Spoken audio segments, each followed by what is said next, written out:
Welcome, Mage. I'm Rhino.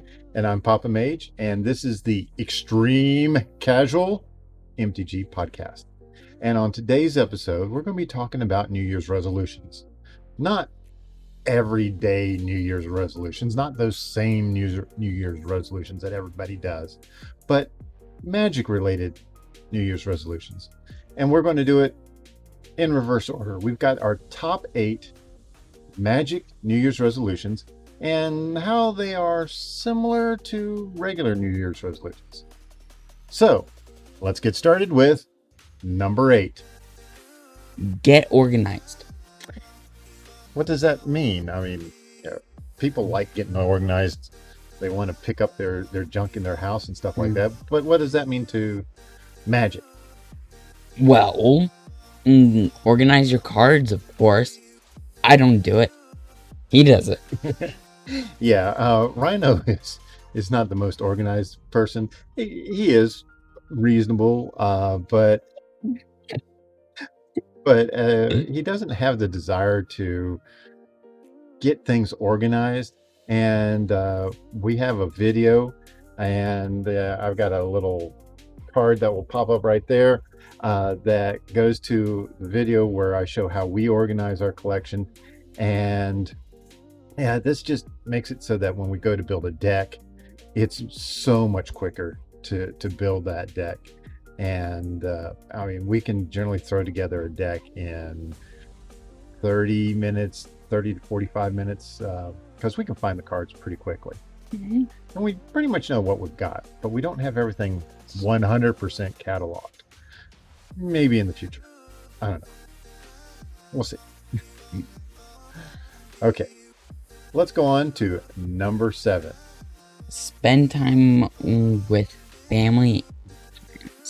Okay, so that's a resolution that most people have. They want to spend more time with their family and friends.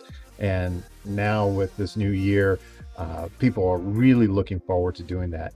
As far as Magic goes, well, does your family and friends play? Well, does your family play? In our family plays, not my wife. Yeah. But grandparents and cousins, they don't play. But what about the local game store? Okay, local game store. You love to get back to spend more time with people at the local game store and play with them once those stores are open and having events and doing all that. So that's a pretty straightforward resolution. Number 6 is change jobs. Change jobs. Okay.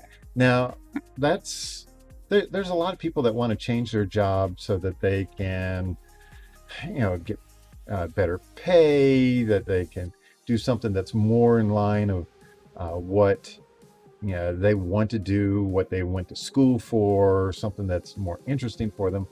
So what is that in relationship to Magic? Others to play with. Okay, yeah. So changing jobs is basically playing with other people. Now, one thing that we did over a year ago is we sold our house, we bought an RV, and we started traveling. This past year, traveling hasn't been quite as much, but part of that was to find other people to play with. And what did you do to find other people to play with? What did I do? You taught them. Yeah. Rhino went out and we started teaching people how to play. Yeah. And we had a big event in Florida back in January of last year. How many people were at that event? 27, I think. Yeah, 27 people. And what did you do? Well, I built a lot of decks, and I taught them how to play. Yeah, so we got the cards. A lot of cards came from our own collection, extra cards that we didn't need. And a lot of the other cards came from Magic Kids. And we'll put a link to Magic Kids in the description. They give out cards to people that have, you know, basically school groups, or if you're running an event or something like that. And it's just random bulk cards. And what we did is we create half decks. Now you may think that we got this idea from Jumpstart, but we've been doing this for really 2 years now, long before Jumpstart came out. So maybe Wizards got the idea from us because we've been telling people about this. I don't know. So what we did is we came up with a nice mana curve. We'd sort through the cards. We would put the cards together kind of randomly, not really randomly, but we would have a half deck of blue, a half deck of white, basically half decks. And they would get those. They would pick two colors. They put them together. We would get them a couple of guild gates to match their colors, generally 4 guild gates, and then they would play it. And then as they were playing it, they were learning the game. Mhm. They would not only learn the game, they would learn the cards, and then they would figure out which cards didn't work that well. And we had extra cards for them to sort through out of the and figure out which ones that they wanted. They would swap them out, which was really nice. yeah. We also had Wizards had given us a whole bunch of booster boxes, not a whole bunch, 2 boxes, 2 booster boxes of War of the Spark, which was really perfect for this situation. And whenever they learned how to play, they got the reward of getting their first free pack. And we'd give them that pack, and they would open up that pack, and they'd figure out if there was any cards in there that they wanted to put in their deck. They would also get their first Planeswalker. Some people would get that Planeswalker, and then they would want to swap out their half decks for other colors so that they could put their Planeswalker in. They were in such a small community sort of thing there. Now, this was a week-long thing that we did. And so they would trade cards. This takes me back to when I was much younger. Younger And than me? no, not younger than you in this case. But back in the early 90s when Magic came out, and the only way you could get new cards was to trade the cards. I got a lot of stories about those days, but let's suffice it to say that this brought back a lot of memories of trading cards and people wanting, I need that card. And they would, it was a common card, but they would trade a rare for it because it was more important to them to get that common card for their deck. And we ran a tournament. We gave out, we had other bigger prizes and things like that. And it was a great, great time. So that was number 6. Number 5 is read more. Okay, so most people, they want to read more in their life. I don't really believe that. I really don't believe that. They want to get better information or more information. They want to have the time to consume more information. And that could be stories. They want to read a novel, but maybe they don't have time to read a novel, but they have a long drive to work, so they'll get the novel on as a recording through an audiobook or something like that.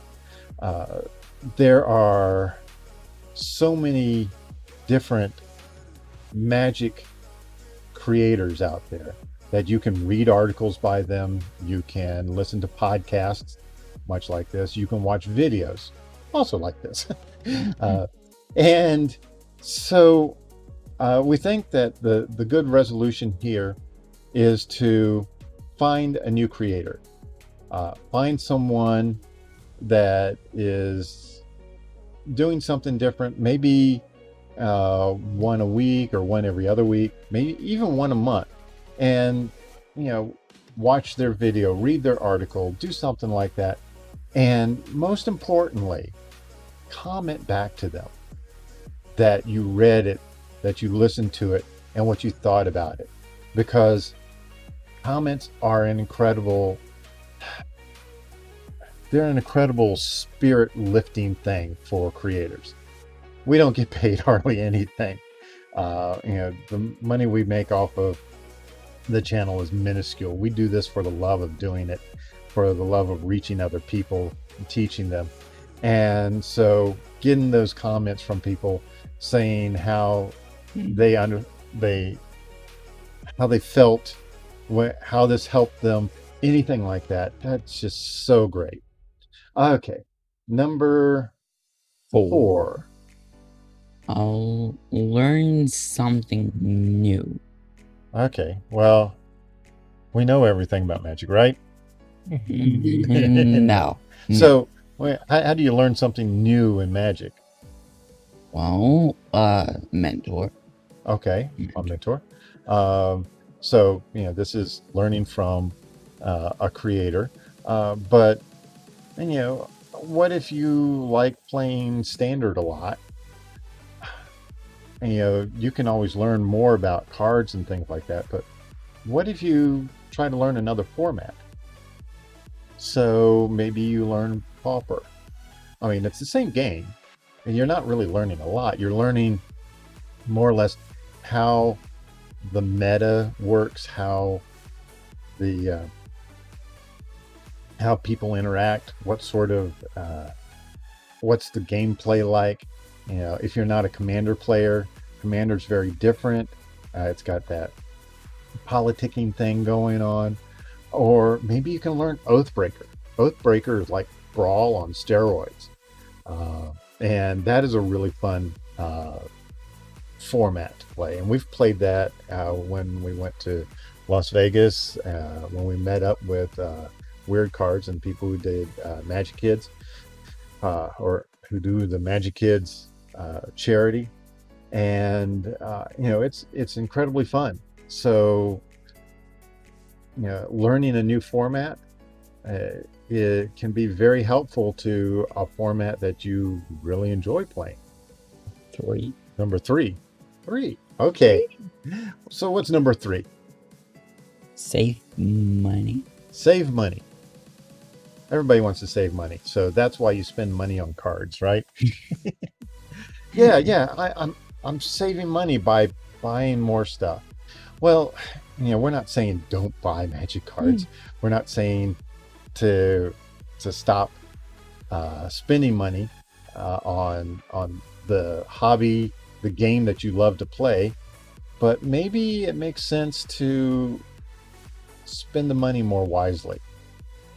So I've got a little story here. All right. So we've been doing the YouTube channel for 5.5 years. When Rhino started out at 9 years old, we started doing this. Now, when I started doing that with him, I said, okay, we're going to take a year. We set aside a certain amount of money so that he could buy product for doing the channel. And it ended up averaging to be about a booster box per set. And if he could sell off cards to get more, or trade things to get other stuff, he would do that. And so we had a very strict budget that we had set.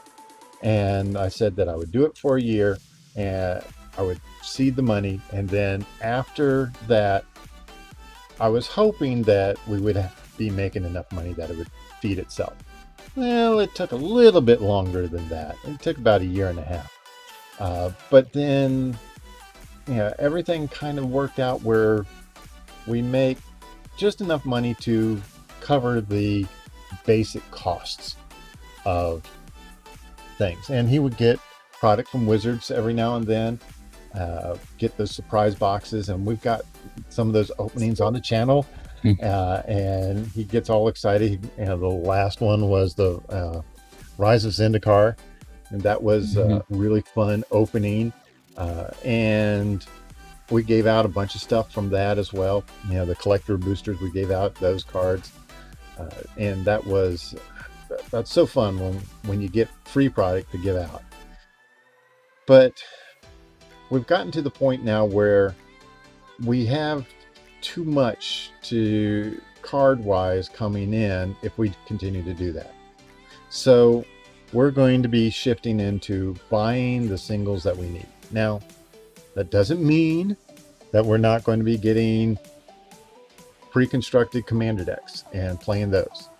That doesn't mean that we're not going to get the planeswalker decks, because when the planeswalker decks come out, we still we still get them. We see how they play, because new players like those. They're very flashy, they're neat and all that, and that's who we're working for, basically, is the new players and the people that want new players to come to their gaming groups. So we're going to be shifting more into getting just the cards that we need. And in some cases that is buying them online. In other cases it means trading using CardSphere, which is kind of difficult since we don't have a physical address, really. We have a place where we can get mail, but it's rarely where we are.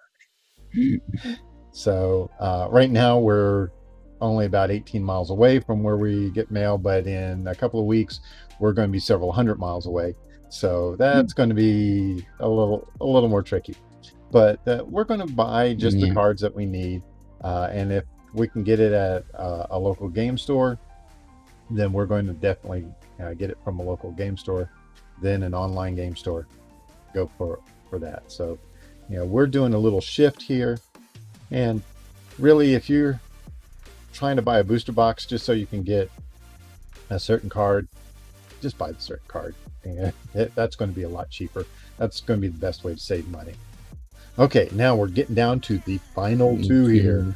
Number 2, the number 2 resolution that people have each year is exercise more. Exercise more.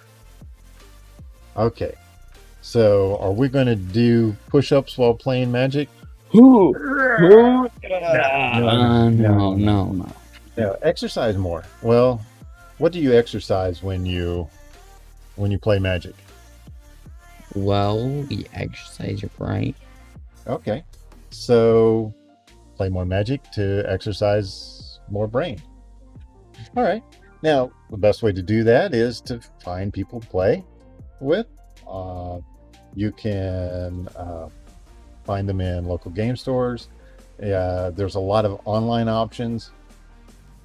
I don't know that Arena is a great place to play and to exercise, but I mean, we're also working on this whole concept that we want to be able to do more than just the few things that are available on Arena. So you need to have other options. Magic Online is an option, but if you only have your paper cards, then using Spell Table is a great option. And Rhino started out with Spell Table in the very beginning, before it was called Spell Table. It was called Virtual EDH, and he even came up with a video that was a rig for Spell Table, and we'll put that up in the link or down below. It is still his most watched video each week, because people are still trying to figure out, how do I play with these people online? And I mean, you talk with them while you're playing, and it is all through the cameras, and you can use your cell phone if you don't have a webcam, and it's a great way of interacting with people, and you can find tons of people to play with. Most of them want to play Commander, and that's fine, but we've done Brawl on there, we've done one-on-one, games of Pauper and stuff like that, because you can put it into a 2-player mode, and that works really nicely. And there are plenty of creators out there. We know like Magic with Zuby. He's got on his Discord where you can sign up to play him on his regular schedule, and he'll put you into a rotation. So you bring in a commander deck, and you can play against Zuby.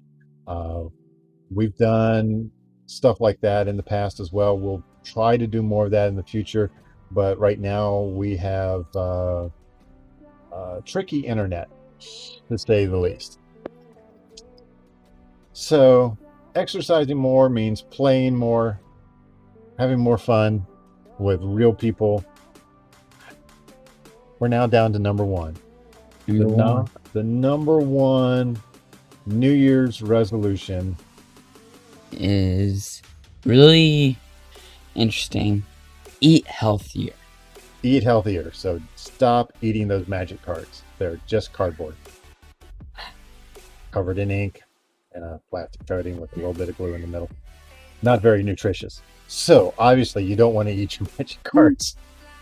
Yeah, I don't need So we were puzzling about this for a little while, and really it did come down to just kind of one thing, and that is avoiding toxic players, toxic communities within Magic. We've got people at various game stores we've gone to deckers. Yeah, net deckers. But really, there are some people that we're not saying you don't play to win. Oh, yeah. Yeah, you obviously go to play and you want to win. There's no problem with that. You want to win. But there are people that only want to win at any cost. They do not care about interaction. They do not care about being friends or anything like that. It's not a friendly game to them. They have to win at all costs. And those are people that we find very toxic. They're not fun to play with. They're not interesting people to interact with, because you sit down to play, they're all business. And we just don't enjoy that. So we try to avoid those people. When we get to a game store, we'll find out, okay, we'll talk to the owner or whatever and say, hey, what's the group that's the most casual, the most fun, the most interactive? Those are the people that we like to play with. And we are extreme casual. We're all about extreme casual. But we don't necessarily want to play with people that want to buy the win. It's not fun. We want to have fun. We want to interact with people. So that's our number one resolution. Eat healthier. Which means avoid toxic people, net deckers, that sort of thing. People that only want to win. So those are our top 8 resolutions. If there's one that you think we missed that we should have had in the list, put it down below, and how that relates to Magic. Please make sure you comment. We love the comments. We actually respond to the comments. Not every day. It just depends. Yeah. But follow us on Facebook, the Twitters, the Instagrams. Go to youngmage.com, sign up for our VIP email list. We haven't sent anything out on that list last year, but we're starting to this year, and we hope that it'll be cool and interesting things for you. And more videos coming out soon. So until then, podcasts and episodes. Till then, we'll shuffle back into the library.